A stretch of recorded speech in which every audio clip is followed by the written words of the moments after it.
Mark 6.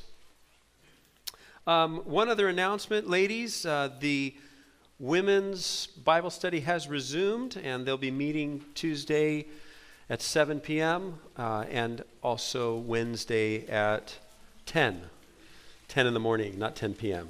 So, and you can pick up a lesson if you don't have one in the church office and find out details about that. So, John chapter 4 in our Bibles. And we're going to pick up in verse 43, John 4 at verse 43. And the section that we're looking at this morning is kind of a connecting passage.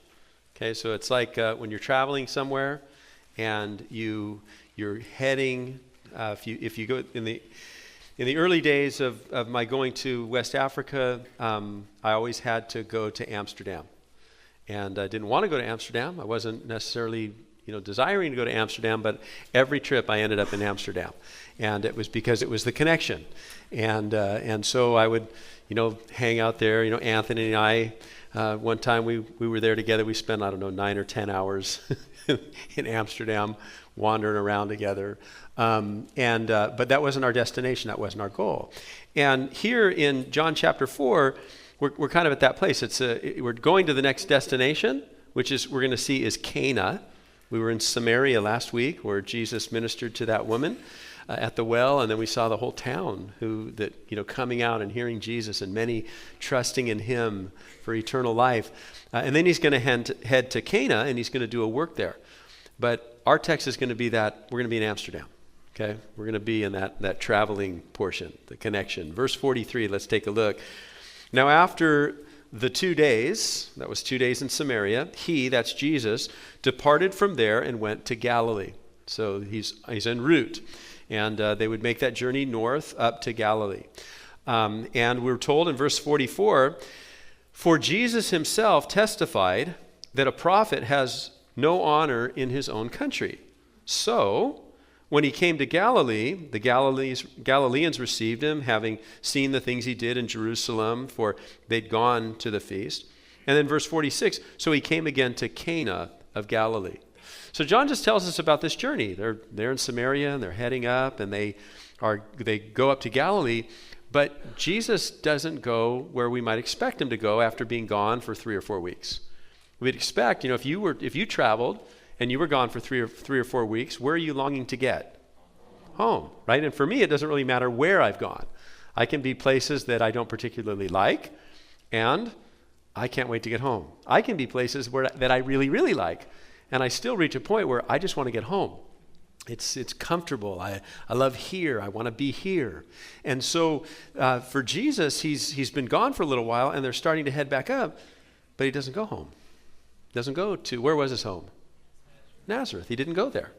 Instead, he went over to Galilee, and specifically he hit this town. He'd been there before, called Cana. That was the place where he turned the water into wine, his very first miracle. And he goes back to Cana and does ministry there. And John gives this little statement explaining why Jesus didn't go home. It's found in verse 44. He says that Jesus himself testified, and here's his testimony, a prophet has no honor in his own country. Jesus didn't go home. He says, well, because a prophet has no honor in his own country. John just makes reference to Jesus having told him that in the past. What I want us to do is take a journey from here in John chapter 4, and we're going to move over to Mark 6, and we're going to see the details behind the statement that Jesus made that John refers to, that a prophet has no honor in his own country. So over in Mark chapter 6, and we'll look at the first 6 verses together. We read, verse 1, Mark 6, then he, that's Jesus, went out from there and came to his own country, that's Nazareth, and his disciples followed him. And when the Sabbath had come, he began to teach in the synagogues. So Saturday was their day of rest, and it was the day that they would do, much like we're doing here today. They would gather together at synagogues, which functioned like our local church. And Jesus arrived there, and he began to teach in the synagogue. And many, hearing him, were astonished. And they said, where did this man get these things? And what wisdom is this which is given to him, that such mighty works are performed by his hands? So they're hearing Jesus teach, and they're shocked. They're surprised. Like, where does he get this kind of knowledge? How does he know these things? And then they start thinking about the stories that they've heard of the things that he's done, the miracles that he's accomplished, and they're surprised by it. Keep reading. They say, verse 3, is this not the carpenter, the son of Mary, the brother of James, Joseph, Judas, and Simon? And are not his sisters here with us? And so they were offended. And the word offended means to stumble. So they were stumbled by him. But Jesus said to them, and here's a statement, a prophet is not without honor except in his own country, among his own relatives, and in his own house. So here's the setting in which Jesus makes that statement. And now it's explained for us by Mark. Verse 5. Now he, that's Jesus, could do no mighty work there except that he laid his hands on a few sick people and he healed them. That's quite a statement. He could do no mighty work there. Now, the word he, that's a singular, it's what, third person singular pronoun. And it can refer to anybody. We could use the word he to refer to any man in this room, right? But in any one of us, if we were if we were to interject our name in place of that personal pronoun, then it would not be a striking statement. If we read it like this, and Jim could do no mighty work there, that wouldn't surprise anyone. Like it wouldn't be shocking. It wouldn't be like, wow, Jim, we heard that, yesterday you were in Sebastian, and we heard that you didn't do any mighty works in Sebastian. Okay? And you're not surprised by that. It's not shocking. You wouldn't expect Jim to show up and do mighty works in Sebastian. The shocking thing is that it's not any of our names that would be interjected into this. It's Jesus. This pronoun's referring to Jesus. It's saying Jesus did no mighty work in Nazareth. And that is a shocking statement. And the reason it's a shocking statement is because Jesus did mighty works everywhere he went. Right? I mean, the Gospels record for us the mighty works that Jesus accomplished in the lives of people that he encountered. Now, John, by his own words, and we've seen the verse quite often, at the end of his gospel, he says, listen, we're not attempting to tell you everything Jesus did. Okay, the Gospels are in no way an exhaustive list of the mighty works of Jesus. They are hand-selected with purposes in mind. And the Gospels record at least 37 miraculous things that Jesus accomplished. Over 24 of those were divine healings on people who had been afflicted with some of infirmity or another. And we read of Jesus doing these miraculous things, these mighty works. That was what his custom was. Now, of the mighty works of Jesus, some of the more common ones were that Jesus ministered to people who were afflicted. And we read about him ministering to them in at least 3 ways. Number 1, Jesus would come to people and he would miraculously heal their affliction.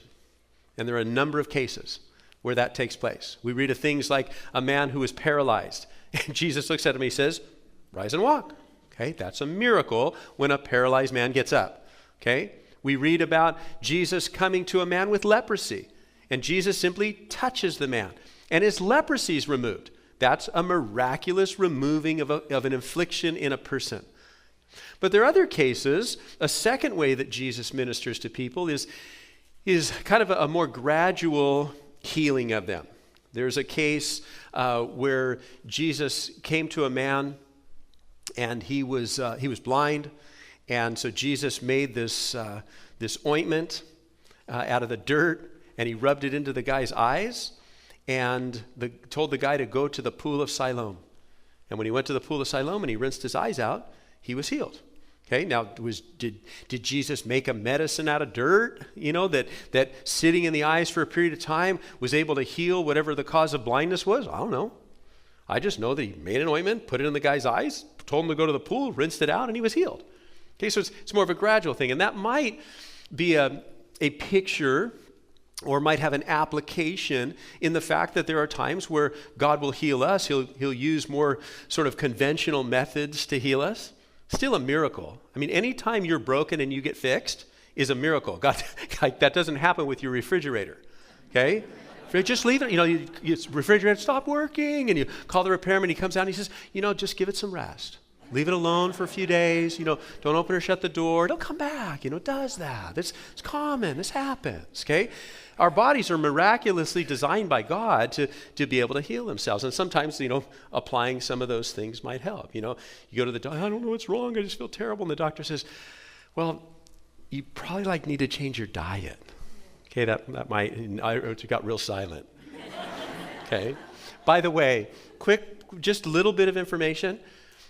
America does not run on Dunkin'. Okay? No one runs on Dunkin'. You sit back and get heavy on Dunkin', okay? Okay, you run on other stuff. But that's a side issue. We'll deal with that later, okay?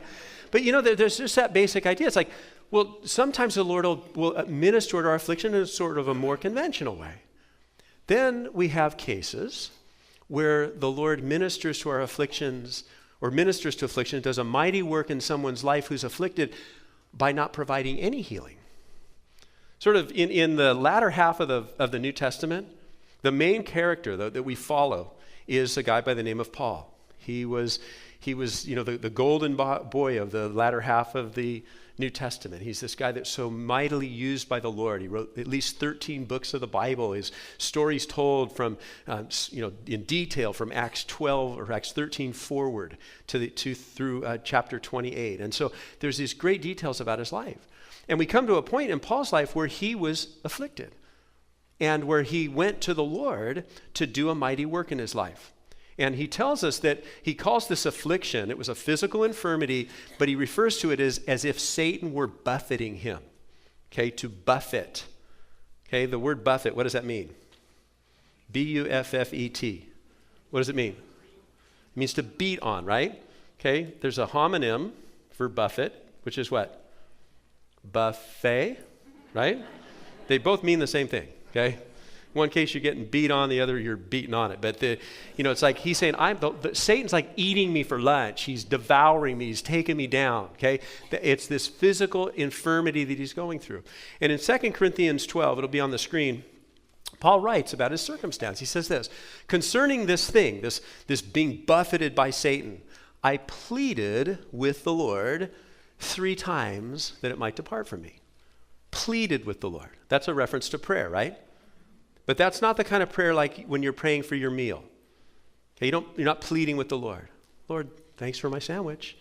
Okay, we're praying, we're thankful, but it certainly wouldn't be described as pleading. This is a situation where he is on his face before the Lord. He's crying out to the Lord, God, I'm being afflicted, I'm being tormented by this physical infirmity. God, I need your help. And the Lord responds to him. Next verse says this: he said to me, my grace is sufficient. My strength is made perfect in weakness. And so Paul responds and he says, therefore, most gladly, I would rather boast in my infirmities that the power of Christ would rest on me. Next verse, he says this. He says, therefore, I take pleasure in infirmity, reproach, needs, persecution, distress for Christ's sake, for when I'm weak, then I'm strong. Paul wasn't ignored by the Lord in his affliction. It wasn't that, God didn't care, didn't go on. Paul would say, he did a mighty work in my life, in my affliction. Not by taking it away, either miraculously or gradually. He did a mighty work in my life by ministering to me in the midst of that. In another place, Paul put it like this, Philippians 3. Paul said his great desire was to know God. And he said, I want to know him in 2 ways. Number one, in the power of his resurrection. I like that. Like we like power, right? Okay. In any given situation in life, it's like, remember the old Tim Taylor, Tool Time, there's more power, right? That's what I need, like it's a witnessing opportunity. I need more power, okay? I'm struggling, I'm going through some sort of, provision situation. I don't have enough, and it's like, I just need more power, right? I just need more of that. And Paul said, I want that. I want more of the Lord. But then he also said, I want to know him in the fellowship of his suffering, being conformed to his death. Many of my heroes are found in the pages of Scripture. Okay, and I think that's a good place to find a hero. Okay, I mean, we sort of memorialize people for their accomplishments, and it seems like nowadays it's athletics. Somebody who's accomplishes some great athletic feat, and so we kind of, that's the guy. I memorialize that guy. Okay, and I like sports and whatever, but my heroes are in the Bible because these guys lived for the Lord and they left an impact upon the world and an example to follow. And of those heroes, there's 3 guys mentioned in the book of Daniel. They got kind of corny names, but Shadrach, Meshach, and Abednego. Okay, that was their Babylonian names. Hananiah, Mishael, and Azariah were their Hebrew names. And these guys are the guys that were thrown into that burning fiery furnace. And I think, there'll be a day when we're in heaven and we're sitting down together and we've got all of time, so we'll be able to have personal contact with everyone. I'm hoping for that day when I get to sit down with those 3 guys. I used to ask them, hey, so tell me, what was your worst day ever? And I look back and go, did you not read my story? We got thrown into the fire, okay? Then, okay, but what was your best day? Well, did you not read my story? What happened in the fire? Jesus showed up, right? There was a fellowship of suffering. Jesus met with them. And so this idea, we read here where Mark says, refers to the mighty works of Jesus. Listen, the mighty works of Jesus are coming to the afflicted and ministering to them. There are other very common mighty works of Jesus in the New Testament. We find that Jesus encountered people who were being plagued by the devil. There was this demonic activity in their life. And sort of the most common symptoms of a person in the New Testament who was being, oppressed by the enemy there were these physical symptoms. We read about a guy who fell on the ground and he would have like a seizure, and had even attempted to throw himself into the fire. And when the New King James Version was translated, this is like in the late 70s, early 80s, they used the word epileptic. Now, it's not saying that person had epilepsy. What it's saying is that word was chosen because we understand that seizure. If you've seen that, if you had to experience that and you know what's going on, he's saying, well, that because they didn't know epilepsy 2,000 years ago. Okay, he's saying this activity, what he was acting like was like that. There was this physical contorting of the body and a loss of control. And that the person even attempted to throw themselves into fire to end their life because the suffering was so great. There's another case we read about. The most famous demoniac in the Bible is that guy Legion. He's the crazy naked guy. And he's the one that would scrape and cut himself. He had scars all over his body, and he screamed out in agony. He was in torment. He was suffering. And it was because of this demonic activity in his life. Now, the Bible tells us the way in which the devil works. And that the devil always focuses on weakness in a person's life, and that's what he targets. So it's like he sizes you up. Remember that verse in Job where God says to Satan, he says, what have you been doing? And Satan says, well, I've been wandering about the earth, walking to and fro. And the terminology that he uses is like the terminology that a military leader would use as he examined an enemy. So it's like, I'm sizing you up. like I'm looking for your weakness. Like when Joshua was looking at the walls of Jericho and trying to figure out, how are we going to attack these guys? How's this going to happen? And he's sizing it up. That's what the enemy does. He sizes up. He looks for weakness. And he always attacks the weakness. That's what he does. That's his MO. Remember when Jesus is in the wilderness. He fasted for 40 days. And the very first temptation that Satan throws at him is turn rocks to food. Right? Why? Because if you fast 40 days, you're hungry. Okay, he attacks the weakness. That's what the devil does. And so today, some of the more common symptoms of a person that's being oppressed by the enemy is their areas of weakness are being attacked. And so you got a person who's struggling with some sort of a substance abuse and you can't get rid of it. You can't be freed from it. And you hear stories about other people and they've come to Jesus. He's done a mighty work in their life. He's set them free, and you're struggling with it. Well, the devil's attacking. I'm not saying that there's a demon of alcohol. Alcohol is not a demon. Alcohol is poison, and what you're doing is you're poisoning your brain with it, okay, and other parts of your body. But what the devil does is he comes and attaches to that, and he attacks. Same thing would be true if you had a weakness with lust, or even if you had a weakness with like a depression. He's going to attack that. That's what he's going to hit. That's what he's going to go after. And so there's that tormenting, that attack. But we read in Scripture that time and time again, people that are under this attack that is spiritual, and Jesus comes in and he sets them free. What a mighty work. What a work when a person who is held in bondage to that weakness is set free from it. One more common mighty work of Jesus is that Jesus would meet the needs of those that followed him. You know, I think about the disciples, and I think about what those guys gave up to follow Jesus.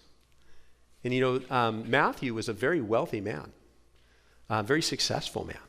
It seems that Peter, James, and John were very successful. It seems that their fishing business there was a success, that they weren't just struggling to make ends meet.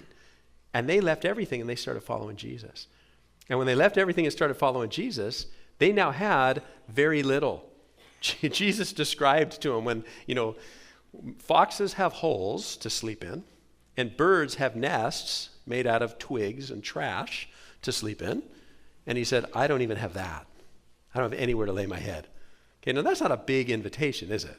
That's not like you go, I don't want any of those three. I don't want nowhere. I don't want a bed full of leaves and trash, and I don't want a hole in the ground. I don't want to live in any of those places. Okay, Jesus is saying this is going to be very simple. We're not going to have much following me. And they didn't. And there were times that as a result of not having much in following Jesus, they came to places where their basic needs weren't being met. There was one time where they didn't have enough money to pay their taxes. And so Jesus said, here's what you need to do. Go down to the lake, catch a fish, and bring it back here.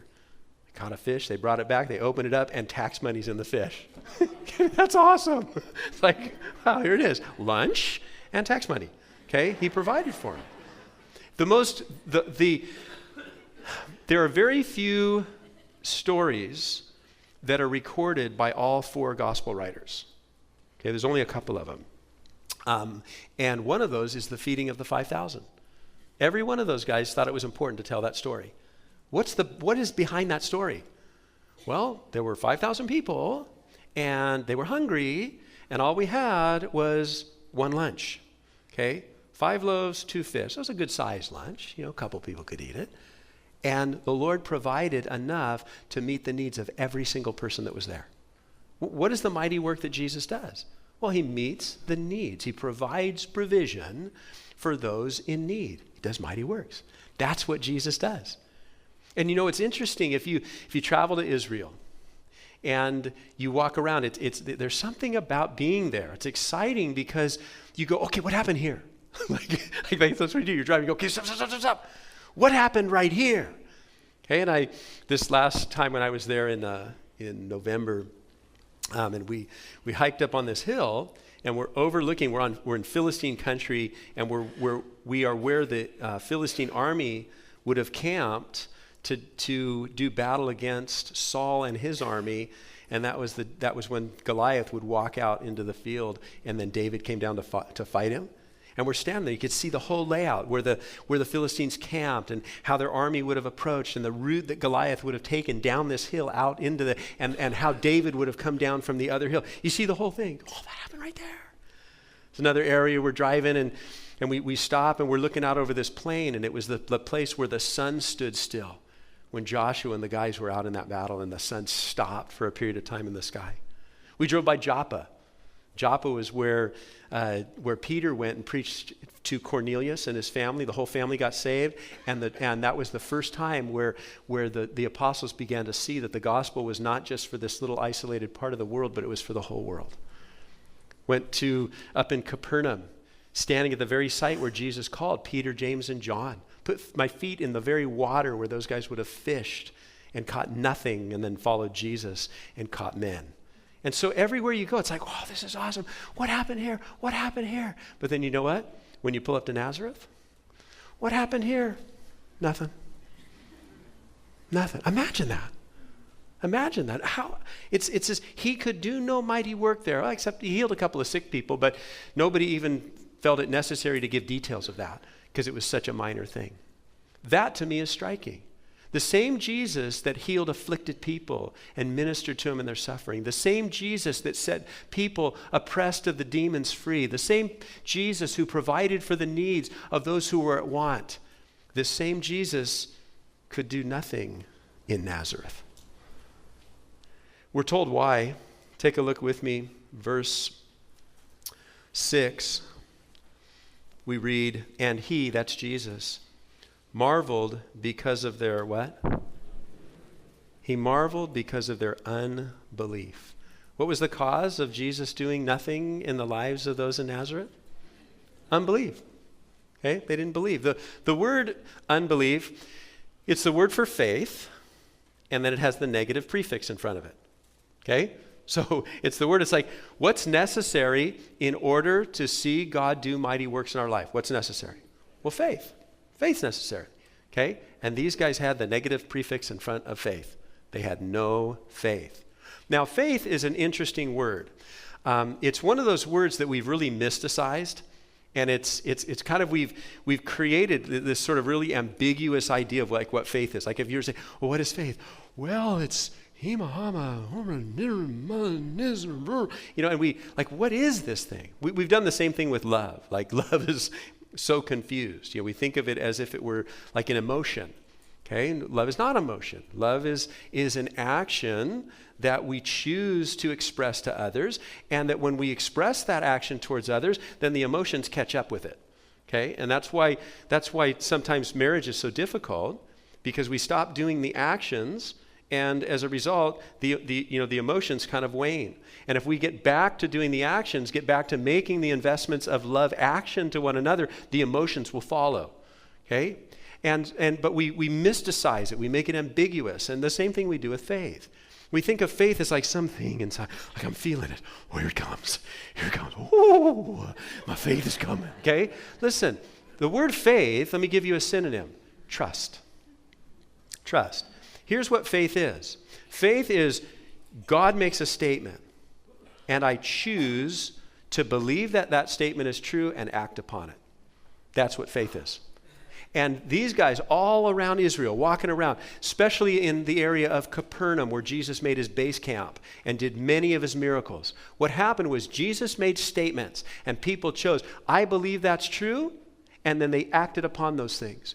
And so you had a leper that heard about how Jesus was the Son of God and that he was a miracle worker and he could do a work in his life. And so the leper went to Jesus because he believed that was true. And he saw Jesus do a work in his life. And you had a group of guys, and they had a friend who was paralyzed, but they had heard that Jesus was the one that could heal their friend, that could do a work in his life, that could change his life. And so they carried their friend to Jesus. You have a man whose son is sick, so sick he can't even bring him. So he goes to Jesus, and he says, listen, I need you to come heal my son. And Jesus speaks, and his son is healed. You see, it was that belief, that trust that Jesus was who he said he was and would do what he said he did or would do, and they acted upon that, and they saw him do a mighty work in their life. That's what faith is. Let me share a couple of verses with you. On the screen, Hebrews 11. Without faith, it's impossible to please God. Okay? So, faith is the means by which we interact with God. Okay? Because, that's what the word for means, look at it. Because he who comes to God must believe that he is, and that he is a rewarder of those that do what? Diligently seek him. Here's the idea. Here's what the writer of Hebrews is saying. Listen, if you want to interact with God, you want to have exchange from him, you want to see him meet the promises that he makes in his word, here's what you need to do. You need to trust him. And if you trust him, it will evidence itself in you diligently seeking him. That's the proof. So you go, well, here's my situation. I feel like I am being oppressed by this. I've got this area of weakness, and I constantly struggle with it, and I don't seem to be able to get through it, and it's my constant pitfall. Every time I try to walk with the Lord, and I just constantly fall into this. Well, here's the deal. Jesus wants to do a mighty work in your life. How are you going to see that mighty work accomplished in your life? You are going to take his promise that he said he can set you free, And you're going to diligently seek him. Lord, I'm trusting that you're going to set me free from this. And I'm going to pray and seek you to set me free from this until I'm set free. And God's going to do it. That's what he does. And if outside of Nazareth, people are all going, no, I can't believe look what Jesus did in my life. This is incredible. And in Nazareth, they're going, oh, I don't know. I'm just not sure. I don't think he can do that. Okay? And so they didn't see it happen. They didn't trust. Let me say one more thing about faith before we move on. This is James chapter 1. James is talking about faith, and he says that we need to ask in faith. So when we diligently seek him, we need to ask with faith. And then he says, with no what? Doubting. So doubting and faith are contrasted, right? Okay, and he goes on to say that the person that doubts is like a wave driven by the sea. And the next verse, I didn't give it to the guys, but it says that you'll let not that person think he'll get anything from God. Okay, so there's this contrast between faith, trusting in the promise, and doubt, not trusting the promise. And here's what we think. We think, okay, what I need to do is I need to get some faith thoughts going. So I believe. Who was that kept doing that thing? I believe. What was that? Miracle on 34th Street? Okay, I believe. Okay. And we think that we need to do that, or there's no place like home, or whatever. And, we got to get these faith thoughts all worked up in us, okay? And we do good, and I'm positive thinking and faith thoughts, and God can do it, and he's going to fix this, he's going to help me, and then something happens, and we get a doubt thought. And we think that the doubt thought erases. It's like building a sandcastle of faith. We build it all up and it's getting going. And then a big wave we didn't expect comes in and washes. Oh no, all my work. Okay, I'm going to start again with all my faith thoughts. That's not what he's saying. He's not saying that doubt comes in and erases faith. Let me illustrate it this way. Let's imagine that you and a buddy decide you're going to drive up a mountain. So we know we're not where? Florida. So we drive up a mountain. And there's a sheer cliff on one side of this mountain, and people have set up rappelling off the side of the cliff. So you're like, we're going to go rappel off this cliff. So you get up, you park, you wait in line. They put the harness on you, 3 people in front of you, and you're waiting. How do you feel? Afraid and excited, right? And you get closer and closer, and then it's your turn. You're hooked up. They're hooking the harness to the rope. You're looking down. Oh my God, are you kidding me? There's not even blow up rafts at the bottom. Like, come on. And you're looking. You're just about ready to go. And right then, your buddy just goes nope, and unhooks and takes off the harness and walks over and gets in the car. Okay, I'm not doing this thing. And you're there, and you're like, there's this. This, like, am I going to do this? Can I do it? And you just go, forget it. Whew, and you go, right? Faith and doubt were just illustrated. You both were facing the same emotions. One person decided to let the emotion of fear say, I'm not doing this. Fear is going to win this battle, and I'm going to get back in the car. I'm driving down. That's much safer. The other person decides, no, you know what? Fear and excitement. I'm going to let excitement win this battle and thrill, and I'm going for this thing, and they went. And at the end of the game, it was like you had both things going on. Well, the same thing is true. It doesn't mean that you can't I think the Lord's going to, I don't know, is he? Faith is going to evidence itself by my acting upon the promise. Doubt is going to evidence itself by me not acting. So if I say, well, I believe God can set me free from this, but I don't diligently seek him, I'm not praying and seeking his face and going before him and saying, God, you can meet my need, and I know that you will. Instead, we're running around trying to find everybody else to meet my need. Listen, then I'm not acting in faith. I'm acting in doubt, and hey, you're left to your own resources. You understand? That's the idea. One last thing I want you to see. We're told Jesus could do no mighty work there. We're told he could do no mighty work there because of their unbelief. But we're also told why they didn't believe. The cause of their unbelief. Take a look with me at verse 2. Mark 6, we read this. And when the Sabbath had come, he, that's Jesus, began to teach in the synagogue. And many hearing were astonished. And they said this, where did he get these things? What wisdom is this given to him that such mighty works are performed in his hands? And then here's kind of the little insight Mark gives. They also said this, is this not the carpenter? Is that true or false? Was Jesus a carpenter? True. Very good, class. Okay. Is this not the son of Mary? Is that a true statement? Yeah, Jesus was the son of Mary. Are his brothers James, Joseph, Judas, and Simon? Yep, good job. 3 for 3. And his sisters are here with us. Okay? 4 for 4. All those are true statements about Jesus. They knew something about Jesus. They knew he was a carpenter. They knew his mom's name was Mary. They knew his brothers' names. They knew his sisters were. Okay? They knew things about Jesus. But their limited understanding of Jesus was limiting them from experiencing the things he wanted to do in their life. Because there's a lot of other things that are true about Jesus, aren't there? Is Jesus also the Son of God? Is Jesus also the one that walks on water and raises the dead? Is Jesus also the one that healed the sick? Is Jesus also the one that transformed the life of a woman in Samaria whose life was an absolute wreck, so much so that she could impact a town for the kingdom of heaven? Yeah, he's that guy too. And here's what happens to us. Sometimes our limited understanding of Jesus limits us from being able to see him do greater things in our life. That's what their problem was. They had enough Jesus. I've got enough. They were comfortable. I'm just comfortable with this much Jesus in my life. Okay, I don't need any more Jesus than that. I don't want to be uncomfortable. And so this is enough for me. I'm cool with him being the carpenter and the son of Mary. Where in reality, he was the Son of God that wanted to do mighty works in and through their life. There's a passage in the Old Testament, tells the story of a guy by the name of Jonathan. He happened to be the son of King Saul. And Saul came to power in not the greatest circumstances for the nation. They were being plagued by the Philistines. The Philistines had come in and occupied the land that was Israel's, and they were coming, they were just taking more and more. And the nation called for a king, and Saul, came to power. But he didn't have a lot of resources. What the Philistines had done is they'd gone through Israel, and they'd basically taken all of the weaponry from the people.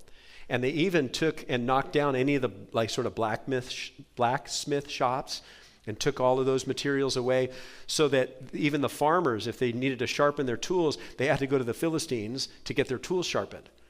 And the book of Samuel records that there were only 2 guys who had sufficient armor in the whole country, and that was King Saul and his son Jonathan. Okay? So there's the setting, and the Philistine army is getting ready to attack again. And so Jonathan is sitting with his armor bearer, which is really interesting. There's 2 guys, 1 set of armor. Okay? These guys are sitting there. And Jonathan says to his armor bearer, he says, hey, I've been thinking, and this is a loose paraphrase, okay? He says, I've been thinking, is it possible for God to deliver with a few people as much as he could deliver with a whole army?